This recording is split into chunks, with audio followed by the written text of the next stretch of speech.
kasih sudah setia bersama channel ini. Jangan lupa like, komen, dan subscribe. Selamat membaca dan mendengarkan. Bab 406. Keluarga Bain memiliki beberapa petarung yang terampil. Dua dari mereka, khususnya, sedikit lebih kuat dari petarung terkuat Clarks dan... Namun, Flynn tidak membawa mereka, karena dia tidak pernah menyangka akan mendapat masalah seperti ini di Eastfield. Tetap saja, dia percaya pria yang akan dibawa sepupunya, sudah cukup untuk melenyapkan pengawal brengsek ini. Mereka berbelanja sekitar setengah jam lagi. Tanya dan Yvonne telah membeli barang-barang yang bernilai sekitar $20 juta. Itu membuat hati Flynn sakit tapi tak berdarah. Dia awalnya mengira, kedua wanita itu tidak akan mampu menghabiskan uang sebanyak itu saat berbelanja. Lagi pula, mereka tidak bisa membawa barang sebanyak itu, kan? Siapa yang tahu, mereka akan membeli jam tangan mewah, anting-anting, parfum, dan berbagai pernak-pernik lainnya. Semua itu adalah barang mahal, mewah, kecil dan mudah dibawa. Pucat wajahnya telah berubah menjadi warna yang mengerikan pada saat mereka selesai berbelanja. Wow, enak sekali menghabiskan uang. Tanya merentangkan tangan di atas kepalanya. Sosoknya hampir membuat hidung Flynn berdarah.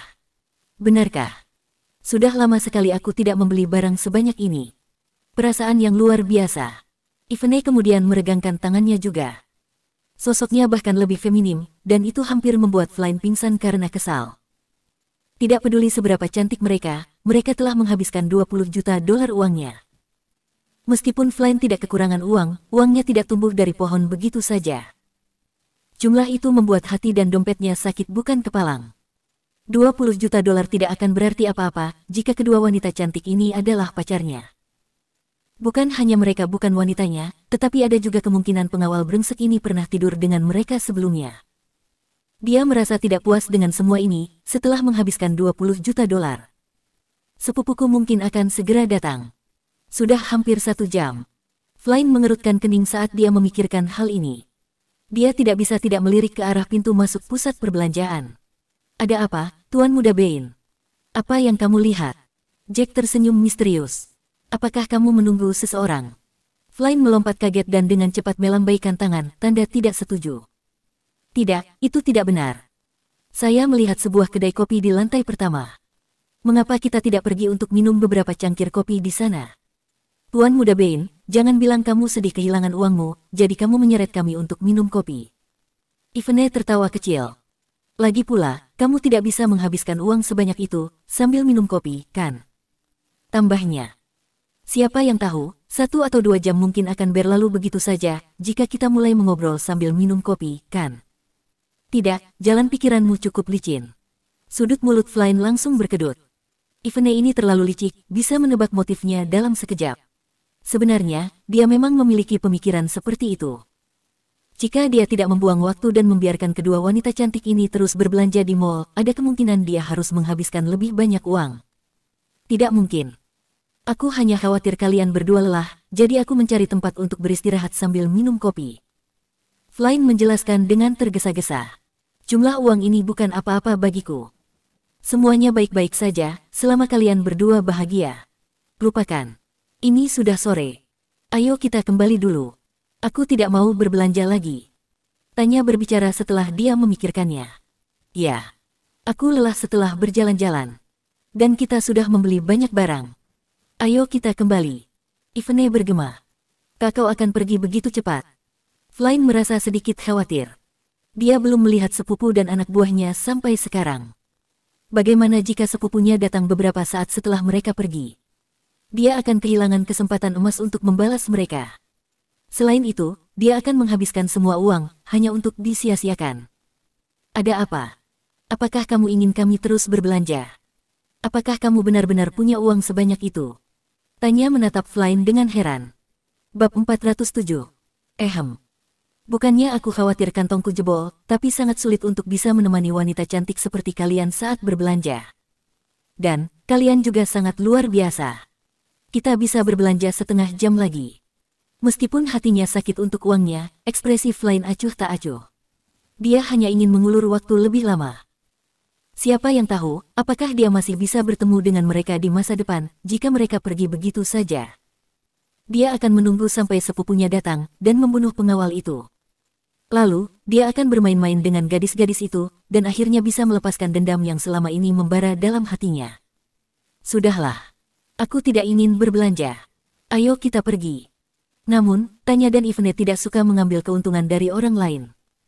Mereka melakukan ini hanya untuk memberi pelajaran kepada Bain. Lagi pula, mereka sendiri juga tidak kekurangan uang. Setelah mereka mengatakan itu, ketiganya pergi ke lantai pertama dan keluar dari mall. Ketika Flynn sudah sampai ke pintu masuk, Ken dan yang lainnya masih belum datang. Kecemasan mencengkeram di dalam dadanya. Semua pengawalnya masih duduk di lantai. Jelas, mereka telah terlibat dalam perkelahian dari sebelumnya, dan sekarang mereka terlihat sangat sedih. Dia tidak menyuruh mereka untuk pergi, jadi para pengawal itu juga tidak berani pergi. Kenapa mereka belum datang? Dia memperhatikan saat Jack dan yang lainnya berjalan menuju mobil mereka. Flynn sangat panik sekarang, dan dia tidak tahu harus berbuat apa. Namun, tepat pada saat ini, beberapa mobil tiba dan parkir di dekatnya. Ken bersama seluruh para pengawalnya keluar dari mobil. Hati Flynn melonjak kegirangan saat dia melihat sepupunya membawa banyak pejuang yang terampil. Dia segera berbicara kepada Tanya dan yang lainnya, berhenti di sana. Dasar pelacur kecil. Kalian sudah menghabiskan begitu banyak uangku dan mau pergi begitu saja. Huff, dalam mimpimu. Jack langsung berbalik. Senyum dingin menghiasi sudut mulutnya. Ternyata Bestard ini telah memanggil bala bantuan. Selanjutnya, bala bantuan itu adalah wajah yang familiar baginya. Oh, kamu cukup berani, Tuan Muda Bain. Sepertinya orang-orang itu adalah bala bantuanmu. Tanya melihat, dan tidak bisa menahan senyum juga. Hah, asal kamu tahu. Sepupuku adalah bangsawan kelas 2 di sini, Tuan Muda dari keluarga Clark. Huff, kamu pikir kamu bisa menggertakku karena aku orang asing di sini? Aku berani bertaruh, kalian pernah mendengar tentang sepupuku. Apakah kalian takut sekarang? Flynn sangat percaya diri. Dia percaya bahwa Jack tidak akan bisa menghadapi kelompok pengawal ini. Flynn, jangan bilang orang yang menindasmu adalah mereka. Ken datang dan mengamati Jack dan yang lainnya. Ekspresinya menjadi gelap. Jack adalah petarung yang sangat terampil. Bahkan, dan telah memberitahu semua orang untuk tidak memprovokasi dia. Selain itu, Jack adalah pengawal keluarga Drake sekarang. Nona Tanya dan Yvonne ada di sini. Bagaimana dia bisa berani memprovokasi mereka? Memprovokasi keluarga Drake sama dengan menggali kuburnya sendiri. Flynn belum pernah melihat Ken terlihat begitu takut sebelumnya. Itu benar. Itu mereka, katanya dengan keangkuhannya yang biasa. Pengawalku dipukuli oleh bajingan ini. Dia cukup terampil, tetapi kamu membawa, dan tentunya, itu tidak akan menjadi masalah, kan? Aku ingin memberi mereka pelajaran yang bagus kali ini. Bunuh pria itu, adapun untuk kedua wanita itu, aku akan membawa mereka pulang bersamaku dan menjinakkan mereka dengan baik. Aku akan memberitahu mereka betapa hebatnya aku. Flynn berbicara dengan kejam, tanpa memperdulikan Jack dan yang lainnya. Saya pikir kamu harus melepaskannya, Flynn. Sudut mulut Ken berkedut keras. Raut wajahnya berubah menjadi ekspresi yang tak terbaca. Bab 408. Melepaskan mereka. Aku tidak bisa begitu saja mengabaikan masalah ini, Ken. Kamu berjanji untuk membantuku. Kamu tahu. Aku akan membiarkanmu memiliki salah satu wanita itu.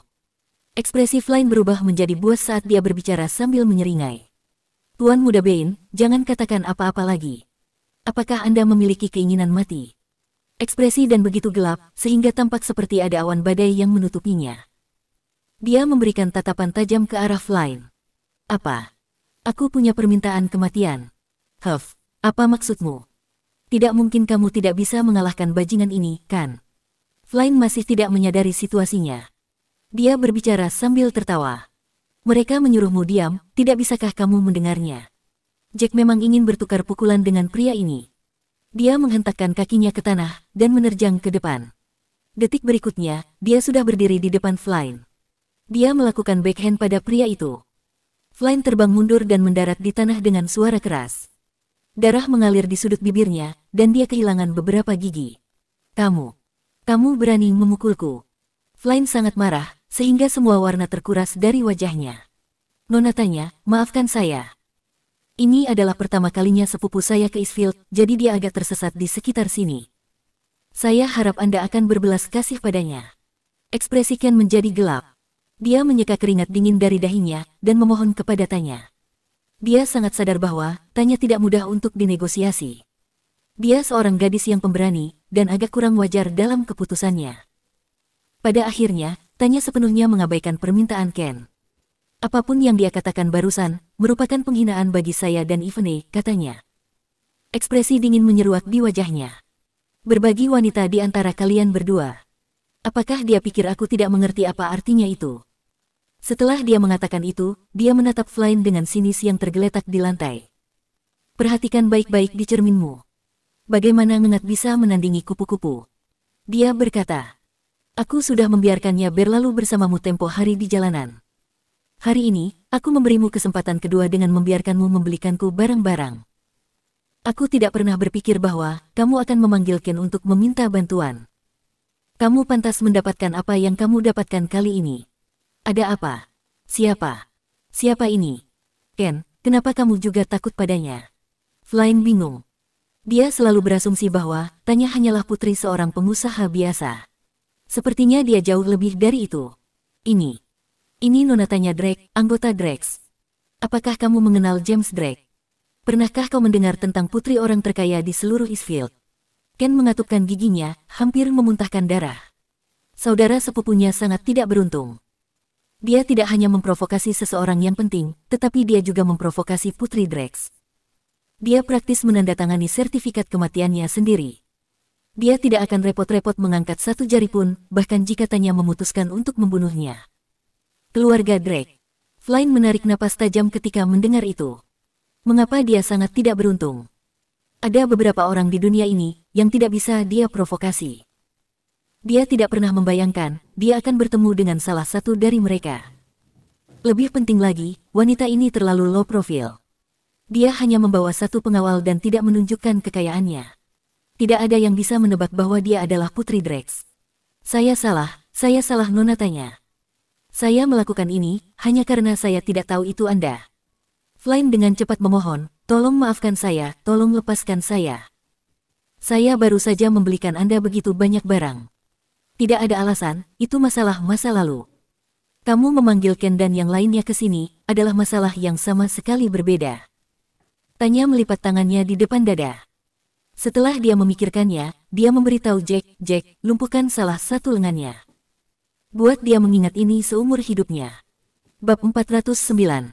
Baik, Nona Tanya. Jack menganggukkan kepalanya. Lagi pula, Bastard itu tidak hanya memprovokasi mereka sekali saja. Selain itu, dia berani mempermalukan Nona Tanya. Tidak masuk akal bagi mereka untuk membiarkan dia lolos begitu saja. Jangan berani-beraninya Anda. Saya memberitahu Anda sekarang, saya seorang Benz, dan keluarga saya adalah bangsawan kelas 2 di Lone City. Keluarga bangsawan kelas 2 kami di sana, jauh lebih kuat daripada kalian semua di sini. 5 besar keluarga kami juga sangat kuat. Kekuatan Anda hanya terletak pada kekayaan dan properti Anda. Pejuang Anda mungkin belum tentu lebih kuat dari kami. Flynn sangat ketakutan saat melihat Jack berjalan mendekat. Dia tidak punya pilihan selain menggertakkan giginya dan mengancam Tanya. Kamu masih punya keberanian, mengancam kami alih-alih memohon untuk hidupmu saat ini. Jack terkekeh dan maju selangkah. Dia menyambar lengan pria itu dan mengencangkan cengkeramannya. Patah. Gerakan Jack terlihat biasa saja, akan tetapi retakan tulang terdengar dengan jelas. Kamu. Tidak pernah dalam mimpi terliar Flynn bahwa Jack, seorang pengawal belaka, berani melakukan hal seperti ini padanya.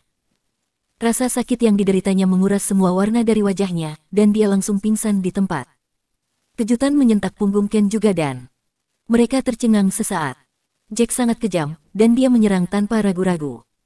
Lebih penting lagi, sepertinya dia tidak menggunakan banyak kekuatan, namun jelas bahwa lengan Flynn patah. Itu bukanlah patah tulang biasa, tetapi tulangnya telah benar-benar hancur. Nona Tanya, Anda bisa melihatnya sendiri, kan? Tidak ada cara untuk menyelamatkan lengan orang ini. Yang bisa dia lakukan hanyalah mengamputasinya. Jack berbalik dan berbicara dengan Tanya. Kerja bagus. Tanya tersenyum dan memberitahu Ken, Tuan Muda Clark, bawa sepupumu pergi. Dan katakan padanya untuk berhenti memangsa wanita di jalanan dari siang hingga malam. Aku paling membenci orang mesum seperti dia. Ia sudah memprovokasiku 3 kali, dan aku pasti akan membunuhnya jika dia datang lagi. Baik, Nona Tanya, Anda benar. Saya akan membawanya pergi sekarang juga. Jangan khawatir. Saya akan memastikan pesan Anda sampai padanya. Meskipun Ken tidak puas karena Tanya tidak memberinya wajah, dia tidak punya pilihan selain mengakui nasib buruknya. Dari semua orang yang bisa dia sakiti, bajingan ini telah menyinggung Tanya Drake. Ayo pergi. Kita akan mengiring Tuan Muda Bane ke rumah sakit. Ken merasa sangat tidak berdaya. Dia melemparkan pandangan tajam ke arah Jack sebelum pergi. Sepertinya Jack adalah petarung yang sangat terampil. Ken berkata kepada Dan saat mereka duduk di mobil setelah mereka pergi. Dia sangat kuat. Sepertinya dia tidak banyak menggunakan kekuatannya, tetapi itu cukup menakutkan. Jika dia menggunakan kekuatan yang sebenarnya, itu akan sangat menakutkan hingga aku tidak berani membayangkannya. Dan menyeka keringat dingin di dahinya. Dia berpikir sebentar sebelum menambahkan, secara logika, petarung yang begitu terampil, tidak bisa hanya menjadi prajurit biasa setelah 5 tahun berada di militer. Dia pasti pernah memegang semacam posisi penting. Ya, benar. Bajingan itu mungkin bukan prajurit biasa-biasa saja. Dia mungkin setidaknya seorang komandan. Ken juga mengerutkan kening, berpikir sejenak sebelum dia berbicara, tentu saja, tidak mungkin dia seorang jenderal. Dia pasti sudah pamer sejak lama, jika dia memegang posisi seperti itu, atau jika dia adalah dewa perang. Jika dia seorang komandan, saya kira dia adalah komandan kepala.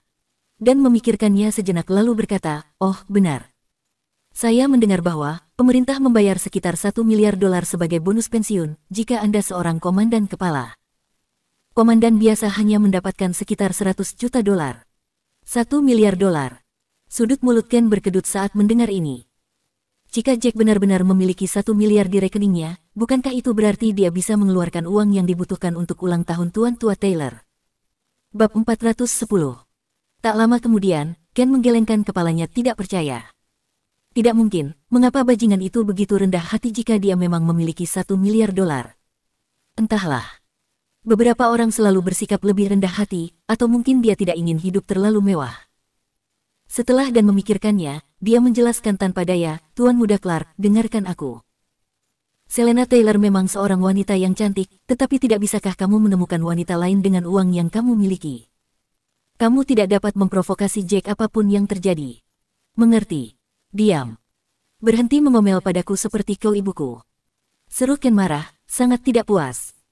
Dia hanya tidak bisa percaya bahwa Jack akan sangat rendah hati jika dia memiliki begitu banyak uang. Pang ini adalah petarung yang baik, tetapi itu tidak berarti bahwa dia adalah seorang komandan kepala atau semacamnya di ketentaraan. Selain itu, jadi bagaimana jika dia seorang komandan? Dia akan mati juga jika dia memprovokasi pria seperti Ken Clark. Sekarang, dia tidak punya alasan untuk khawatir. Dia percaya bahwa masalah Jack akan selesai dengan sendirinya, begitu ulang tahun Tuan Tua Taylor tiba. Dia akan dikeluarkan dari keluarga Taylor. Jika benar-benar tidak ada cara untuk mengusirnya, sekantong obat di tangan Sena pasti akan membunuh Jack cepat atau lambat. Dan menghela napas dalam ketika dia melihat kemarahan Ken memuncak. Dia sudah mengatakan apa yang perlu dia katakan sebagai bawahan. Dia tidak punya jalan lain jika Tuan Muda Clark masih menolak untuk mendengarkannya. Pada akhirnya, Dan tersenyum pahit dan berkata kepada Ken, bagaimana kamu akan menjelaskan semua ini pada bibimu? Sepupumu datang untuk berlibur dan bersenang-senang denganmu. Ken tiba-tiba dilanda dilema. Apa yang bisa kita lakukan? Kita hanya bisa mengatakan yang sebenarnya. Dia yang memintanya. Bibi dan pamanku mungkin tidak bisa berbuat apa-apa selain menerimanya, begitu mereka mengetahui apa yang telah terjadi. Bagaimanapun, Flynn menyinggung para Drakes, dan Tanya Drake lah yang melakukan semua ini, bukan saya. Mereka tidak bisa menyalahkan saya. Dan menganggukkan kepalanya. Kamu benar, Tuan Muda. Tapi saya sarankan Anda menunggu beberapa hari, sebelum memberitahu mereka tentang hal ini. Saya khawatir mereka mungkin tidak dapat segera menerimanya ketika melihat putra mereka dalam kondisi seperti ini. Kita lihat dulu bagaimana bentuk lengan Tuan Muda Bane, apakah ada pengobatan yang bisa membuatnya lebih baik. Ken menganggukkan kepalanya. Benar. Kita tidak bisa percaya semua yang dikatakan oleh Jack. Lagi pula, apa yang dia ketahui. Tentu saja, beberapa dokter yang ahli akan mampu menangani masalah ini. Kau benar-benar akurat dalam menentukan hal target, bukan? Aku tidak melihatmu mengerutkan alismu dan Tuan Muda Bane sudah. Dalam perjalanan kembali ke kediaman Drakes, Yvonne tidak bisa menahan diri, melirik ke belakang ke arah Jack. Apa yang terjadi barusan sedikit mengejutkan baginya. Jack malah memberikan senyum murah hati ketika mendengar itu. Kamu belum pernah mengalami bagaimana rasanya di medan perang. Kamu belum pernah melihat seluruh lapangan dan gunung yang dipenuhi mayat dan anggota badan yang hilang. Kamu belum pernah mencium bau darah yang memenuhi udara. Kalian semua hidup di balik perisai kami, menjalani kehidupan yang damai. Di medan perang, kamu akan mati jika kamu tidak membunuh musuhmu terlebih dahulu. Itu benar. Siapa yang tahu berapa lama perang akan berlangsung, jika bukan karena orang-orang sepertimu? Ivene menganggukkan kepala, matanya dipenuhi dengan kekaguman saat dia menatap Jack. Terima kasih untuk hari ini, Jack. Mengapa kamu tidak kembali dan ikut dengan kami untuk makan malam?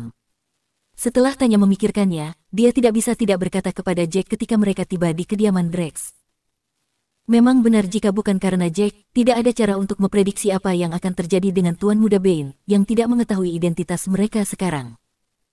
Jika dia mengatakan bahwa dia adalah Drax, mungkin saja dia tidak akan mempercayainya.